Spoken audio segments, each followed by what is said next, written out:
That's it, Brian? Yes. Bet you're looking for something new.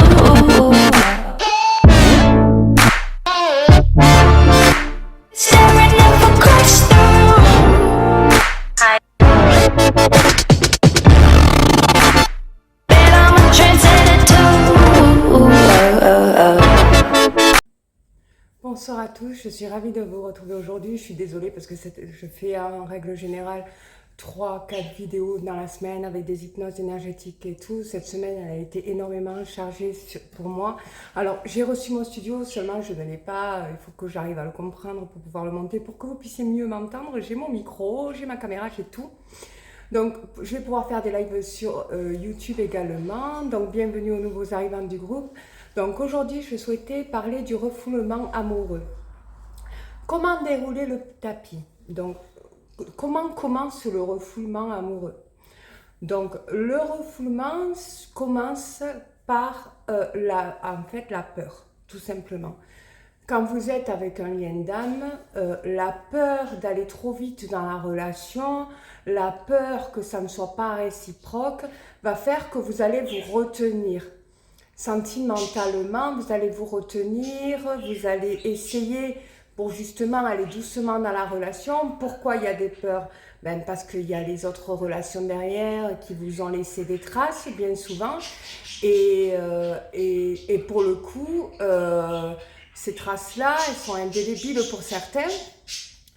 Et pour le coup, vous vous retenez un peu plus pour pas vous jeter dans le vide, parce que l'amour, quand vous tombez amoureux et que vous voyez que c'est pas réciproque ou que ça finit par une catastrophe, vous finissez par une déception et ça peut faire mal. Alors certains vont s'amuser et ça vous en êtes au courant, et d'autres vont essayer de tenter par des expériences plan sexuel, enfin voilà, qui vont y aller dans ce sens sans y aller forcément. En fait, ils vont essayer d'apprendre à faire connaissance. On appelle ça, enfin aujourd'hui on dit, pour pas mettre ce mot qui est pas joli, relation légère. Donc certains vont vous dire, moi je souhaiterais une relation légère pour éviter de dire plan cul, parce que j'ai pas envie de me planter en fait. Je veux vraiment prendre mon temps avant d'apprendre à te connaître, parce que je n'ai pas envie de... en fait, en gros, le sous-entendu, en fait, la phrase en dessous, le langage sous-marin de ça, c'est... en gros, je veux y aller doucement parce que j'ai vécu une histoire, voilà, sans qu'on vous raconte forcément ce qu'on a vécu derrière. Alors, est-ce normal de ne pas raconter ses relations quand on commence une relation, ses ex-relations? Oui et non. Vous pouvez le faire, hein, c'est pas, vous n'êtes pas psychopathe parce que vous allez raconter vos ex-relations. Au contraire, vous avez été sûrement blessé pour beaucoup, hein, pour ceux qui n'ont pas fonctionné. Il y en a qui ont arrêté des relations amicalement. Au contraire, ça permet de vous préserver justement, de raconter que vous avez une fragilité. C'est normal d'avoir des fragilités. Quand on a vécu des relations difficiles, il est normal de prévenir quand même que vous n'avez pas eu, sans forcément rentrer dans les détails, des relations qui étaient, pour ceux qui en ont souffert, pas faciles à vivre, et qui se sont terminées, bien entendu. Donc le refoulement commence quand vous voyez qu'il y a, voilà, la personne, elle commence à vous dire qu'elle veut aller doucement, et vous comprenez quand elle vous dit ça dans le langage sous-marin, vous en avez déjà parlé, qu'elle vous dit que elle veut vraiment apprendre à vous connaître, qu'il y a peut-être éventuellement des blessures derrière suite à ses anciennes relations, et que voilà, parce qu'elle veut peut-être pas vous les raconter, et que vous, mais franchement là, moi je vais vous le dire, je vais vous dire la vérité. C'est pas un mal de raconter ses anciennes relations à une nouvelle relation. Bien entendu, il faut d'abord apprendre à la connaître, et puis ensuite commencer ces questions, parce que il faut, c'est comme le code de la route, où vous mettez des panneaux pour faire attention, voilà, parce qu'on peut maladroitement, parce qu'on a tous vécu des relations qui ont blessé, hein, ne pas faire attention à ce qu'on dit, à ce qu'on fait, parce que des fois, voilà, il y a des gens qui ne se reconstruisent pas après d'autres rencontres. Donc quand on vous commence à vous dire oui, moi je veux une relation légère et tout ça, ce qui remplace le mot plan sexuel ou plan cul régulier, Cela veut dire que, donc en fait, quand on commence à vous dire que la personne, elle veut une relation légère, ça veut dire qu'il y a des possibilités que ça puisse devenir une relation intense et dans la longue durée. Et ça veut aussi dire, ça peut aussi dire qu'on s'arrête à du léger et on va pas plus loin parce que j'ai trop peur de souffrir. Donc en gros, relation légère prévient que la personne, elle peut éventuellement avoir une peur. Voilà.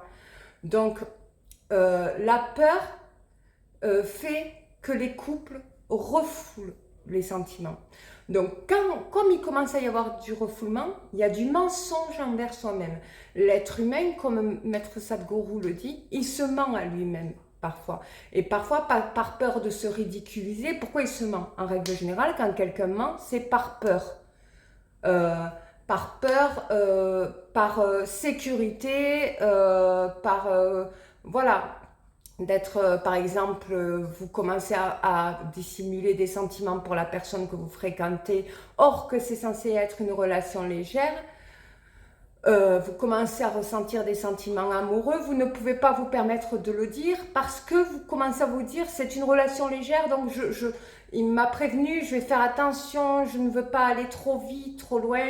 Et puis quand vous allez être face à cette personne qui va commencer, vous avez vraiment envie de lui dire ce que vous ressentez, mais vous ne savez pas comment le faire. Il y a la peur de mettre un terme à cette relation. Il y a une peur qu'on ressent. Donc forcément, vous allez commencer à vous mentir. Vous allez peut-être rentrer dans un jeu de « fuis-moi, je te suis ». C'est d'ailleurs le jeu des textos. Et quand vous commencez à vous répondre 10 minutes, 20 minutes, le lendemain ou quoi, pour pas vous montrer d'intérêt, parce qu'il est hors de question qu'on découvre vos sentiments, vous êtes dans le refoulement.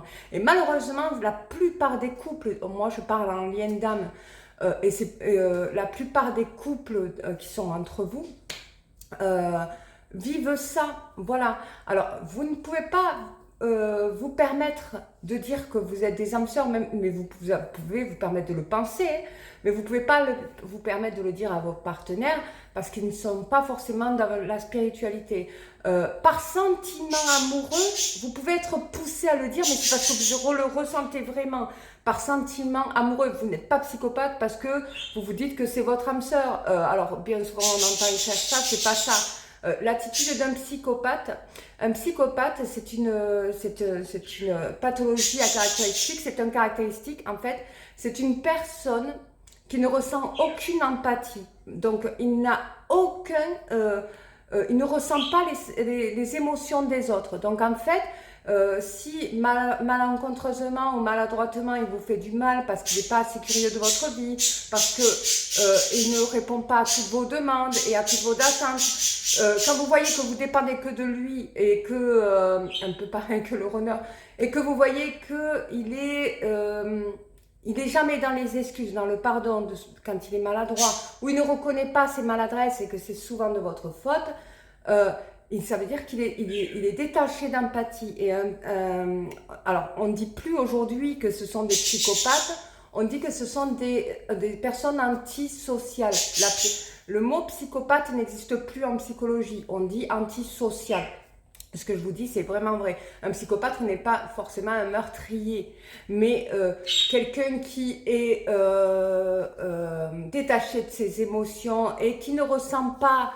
On peut être détaché de ses émotions, mais quand on y est rattaché, qu'on est reconnecté, on a des ressentis, on a des émotions, donc on culpabilise. La culpabilité vous montre que vous êtes une personne normale, hein, de toute façon. Mais quand vous êtes de pathologie antisociale, vous n'arrivez pas à reconnaître si vous avez des sentiments amoureux, vous n'arrivez pas à reconnaître savoir où vous en êtes sentimentalement, vous ne culpabilisez pas et c'est toujours de la faute des autres d'ailleurs. Et dans ce couple où les personnes ont refoulé, ils sont tellement refoulés leurs sentiments qu'en fait, ces personnes-là, voulant des relations légères, et la plupart c'est des plans sexuels dans les relations légères, et bien en fait, comme ils sont dans le refoulement, c'est comme les personnes antisociales, ils sont détachés d'empathie en fait. Parce que c'est une relation légère et qu'ils ne veulent absolument pas souffrir. Et c'est souvent, à l'époque, on disait que c'était des personnes à caractéristiques psychopathes. Voilà. Alors moi, je suis pas psychologue, je ne peux pas dire qu'ils sont psychopathes, mais je sais que moi, dans mes formations, on retrouve ces caractéristiques et que ça peut, alors je dis bien, ça peut déceler ça, ce caractéristique, en fait, de personnalité. Donc, en gros, vous commencez à être dans le mensonge, vous commencez à être replié sur vous-même, vous avez peur de cette puissance d'amour, vous vous dites... là, j'en suis à un point, je sens que c'est le moment où il faut... Alors, quand on rentre dans le refoulement, le danger, c'est de se taire. Parce que c'est comme si vous avez un bouton de pu à l'intérieur. Je suis désolée, je suis cruelle, comme je vous ai dit la dernière fois, qui gonfle, qui gonfle, qui gonfle. Vous vous retenez parce que vous avez peur de perdre la personne. Vous dites, si je lui avoue mes sentiments, elle va partir. Elle va plus lui donner de nouvelles. Mais à un moment donné... Si vous avez vu les 4 accords Toltec, que ta parole soit impeccable, ne te fais pas de sous-entendu. Et là, ce que vous êtes en train de faire, quand vous rentrez dans le refoulement amoureux, vous rentrez dans les sous-entendus. Et les hypnothérapeutes vont vous dire, même, vous êtes en train de vous créer des croyances limitantes, parce que vous allez vous dire, ils ne s'avouent pas. Parce que là, vous commencez à rentrer dans un match de tennis. Vous vous renvoyez la balle pour justement, parce que l'un comme l'autre a peur de dire ses sentiments parce qu'il a peur que ça intensifie la relation et du coup, il a peur qu'elle lui fasse mal parce que celui qui met des limites à la relation, le premier qui met des limites, est celui qui dit attention, moi je souhaiterais avoir cette relation. Alors, une relation légère. Alors pourquoi il dit ça? En fait, pourquoi c'est parti dans le refoulement? Parce qu'en fait, vous n'avez pas dit dès le départ, et ça c'est un conseil et je vous le mets entre parenthèses. Pourquoi tu veux une relation légère? S'il vous dit parce que, vous lui dites bien, ben moi je ne veux pas une relation légère, j'ai envie d'avoir une relation constructive. Donc une relation constructive, c'est une relation en escalier qui monte, qui monte. Une relation normale où on peut se baser sur la confiance. Est-ce que c'est parce que tu as souffert? Si vous dites oui, eh bien vous avez la réponse. Et comme vous n'avez pas cette réponse, vous êtes dans le refoulement et ça s'amplifie. Et ça fait un bouton de pu qui gonfle, qui gonfle, qui gonfle, qui gonfle, qui gonfle. Et c'est comme si vous allez sous l'eau là et que vous avez la tête qui est en dehors de l'eau et que vous avez envie de dire à la personne que vous l'aimez. Mais vous savez qu'elle vous a limité. Donc comment faire pour dérouler ce tapis qui s'est complètement enroulé? Il faut arrêter de jouer à ce jeu de match de tennis, de se renvoyer la balle et il faut dire la vérité. Si vous ressentez que la personne elle a des sentiments et des émotions pour vous, vous lui dites. Tout simplement. Dans les accords Toltec, on dit pose la question directement, intelligemment et gentiment. Hein. Est-ce que tu as des sentiments pour moi? Vous commencez déjà, c'est comme si vous déroulez un tapis, essayez de l'imaginer. S'il vous dit je sais pas, vous dites bien je sais pas, ce n'est pas une réponse. Si tu sais pas, pourquoi tu continues à venir me voir? Moi, vous voulez dérouler le tapis? Moi, déroulez le vôtre aussi. Moi, j'ai des sentiments pour toi. Je ne comprends pas comment tu ne peux ne pas savoir où tu en es au niveau de tes sentiments. Parce que tu me dis bien que tu es heureux d'être avec moi, tu me dis bien qu'on est bien ensemble. Parce que ça peut arriver, ça arrive beaucoup. Moi, dans mes coachings, dans mes accompagnements, j'ai beaucoup de couples comme ça. Et il faut que tu sois en sécurité. Ne t'inquiète pas. Tu peux me dire tout ce que tu penses, ça fait du bien de se lâcher et de se dire la vérité. Moi, j'ai des sentiments pour toi. Maintenant, je ne veux pas parler à ta place, mais moi, je ressens vraiment que tu en as pour moi. C'est pour ça que je te reçois chez moi. Et que j'aimerais bien que tu m'invites aussi chez toi et j'aimerais bien que tu m'ouvres un peu plus de confiance en moi pour qu'on puisse construire et monter les escaliers tous les deux. Donc, je pense qu'il y a une peur derrière. Et j'aimerais que tu me le dises. En fait, et pour savoir où est la peur du fait qu'il y ait eu ce refoulement, il faut poser la question directement. Au bout d'un moment donné de la relation, hein, je vous parle au bout de 6 mois quand même, ça commence à être une relation. Au bout de 6 mois de fréquentation, vous ne pouvez pas rester 5 ans, 6 ans, 7 ans, 8 ans avec une personne qui vient, qui part, qui vient, qui part, qui vient, qui passe le week-end avec vous, qui part. Et que vous ne savez pas où vous en êtes. Ce n'est pas normal. Et beaucoup de personnes se retrouvent dans cette situation-là. Il y en a plein qui ne savent pas où ils en sont dans leur couple. Il y en a plein qui ne se présentent pas au bout d'un an, leur famille, leurs amis, leur entourage, parce qu'ils ne savent pas où ils en sont. Parce que de base, il n'y a aucun sentiment qui s'est dévoilé à cause du fait que, de base, Ils disent je veux aller doucement, je veux une relation légère. Il n'y a pas eu le pourquoi de cette demande en fait. Il n'y a pas eu le pourquoi. Et comme il n'y a pas eu le pourquoi parce que ça ne vous a pas prêté à curiosité. Mais ce pourquoi, il est très important. C'est ce qui construit la relation justement. C'est ce qui fait en sorte que vous montez les escaliers pour la rendre constructive.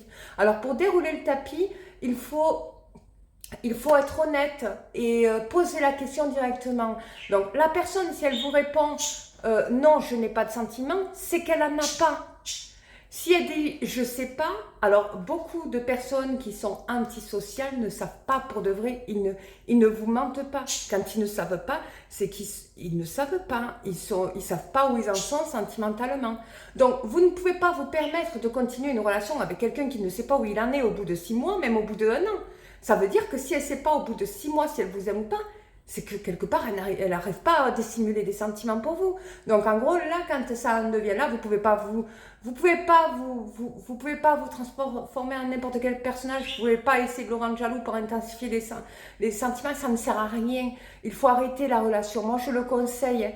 Quand vous en arrivez au bout d'un moment donné, au bout de 6 mois, la personne vous dit je sais pas. Normalement, voilà, une relation amoureuse, elle coule de source normalement. Sauf celle Belgique, elle est un peu plus compliquée.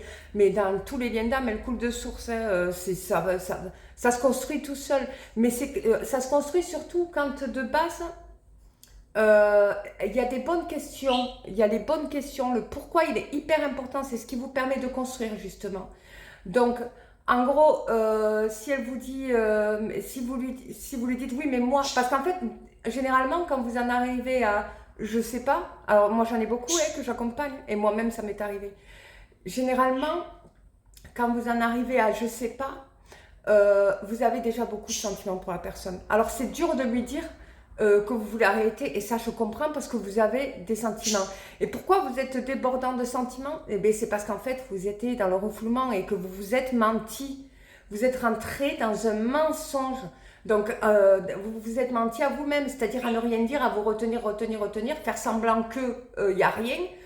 Pour pas faire peur en fait, c'est pour pas faire peur à la personne en face de vous, parce que vous vous dites si je lui dis mes sentiments, on va plus se voir alors que je commence à en avoir, et peut-être qu'inversement c'est pareil.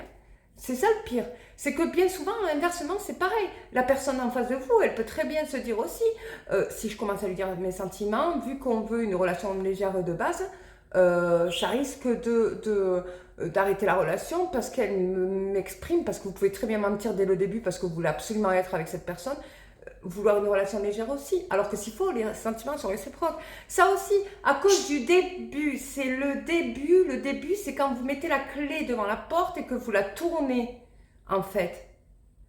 C'est ça. Et en fait, vous ne pouvez pas ouvrir la porte. En fait, c'est comme si vous étiez devant une porte fermée, même s'il y a 6 mois, c'est 1 an, 2 ans devant vous et tout.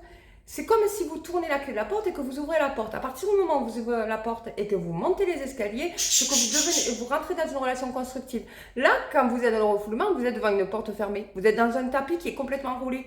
Donc pour dérouler le tapis, mais bien entendu, il faut dire la vérité. Il faut vraiment être honnête. Et même ce que vous ressentez, vous. Si vous ressentez que la personne a des sentiments pour vous, il faut le dire. Et il faut être prêt à se recevoir des flèches, parce que la personne, elle peut très bien vous dire impulsivement, non mais moi je ressens rien pour toi. Ah mais non, mais de toute façon, tous les deux, ça ne se fera pas. Alors, quand c'est une personne attention, parce qu'elle peut très bien vous dire, alors, se cacher, voilà, beaucoup de couples se sacrifient, c'est du sacrificiel aussi. Beaucoup de couples se sacrifient et continuent dans ce cercle vicieux, parce que ça devient un cercle vicieux, comme dans le rouleau de tapis. Continue, pensant que l'autre va faire un pas, mais l'autre ne le fera pas forcément. Ça va tourner. Donc, jusqu'au jour où vous allez être en vérité avec vous-même. Ne faites pas croire à la personne avec qui vous êtes que vous n'avez pas encore dissimulé de sentiments amoureux parce qu'elle ne vous l'a pas dit avant vous. Ne lui faites pas croire que vous n'en avez pas, parce que vous vous mentez à vous-même, justement. Dans la vie, il faut être prêt à se prendre des râteaux. C'est vraiment vrai. Il faut être prêt à se dire, bon, parce que la personne, elle peut avoir des sentiments pour vous. Hein, mais si vous voyez qu'au bout de 6 mois, 1 an, elle ne dit rien, préparez-vous préparez-vous, commencez, parce que là, votre cœur, il s'amplifie, c'est le bouton de pu qui grossit, qui grossit. Et une fois que vous l'avez crevé en disant la vérité, eh bien, tout le tapis se déroule.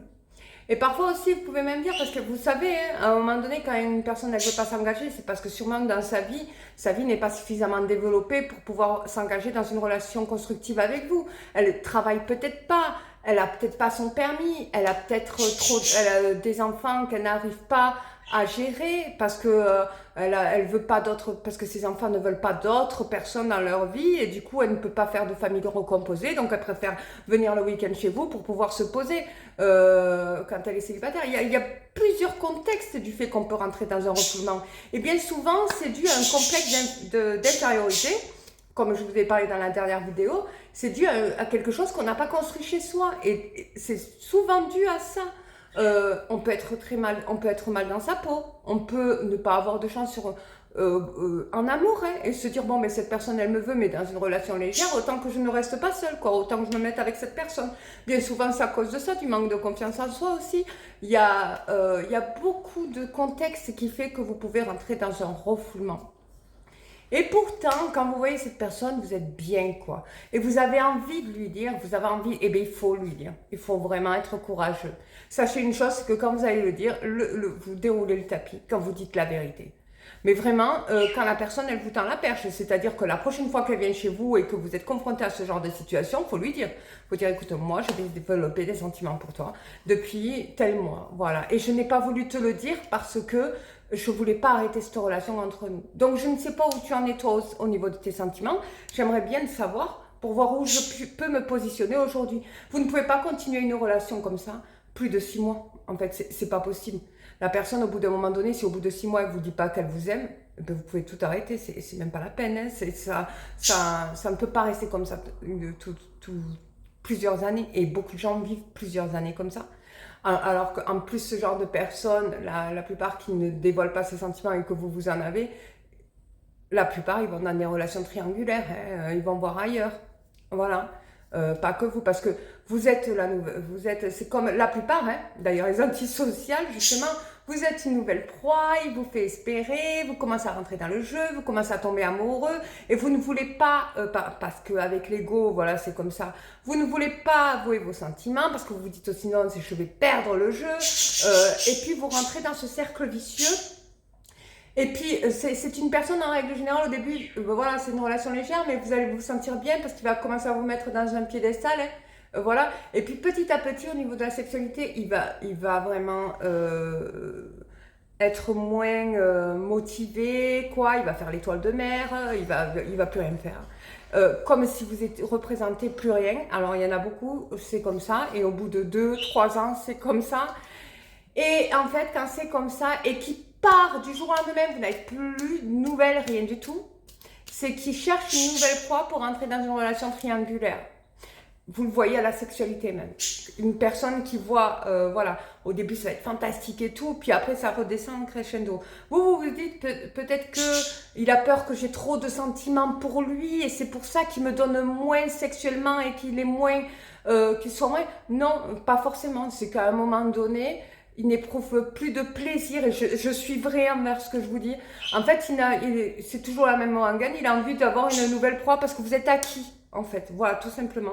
Et que vous vous mentez depuis le départ à faire croire que vous êtes, que vous êtes dans une relation sentimentale mais qui va se dévoiler petit à petit. En fait, le fait de croire que la personne, elle va vous dire avant vous « je t'aime », vous pouvez le croire pendant 3 mois, 6 mois. Si elle vous dit rien, faites-le. Et que vous l'aimez, faites-le. Peut-être que la personne, elle vous dira également « moi aussi je t'aime ».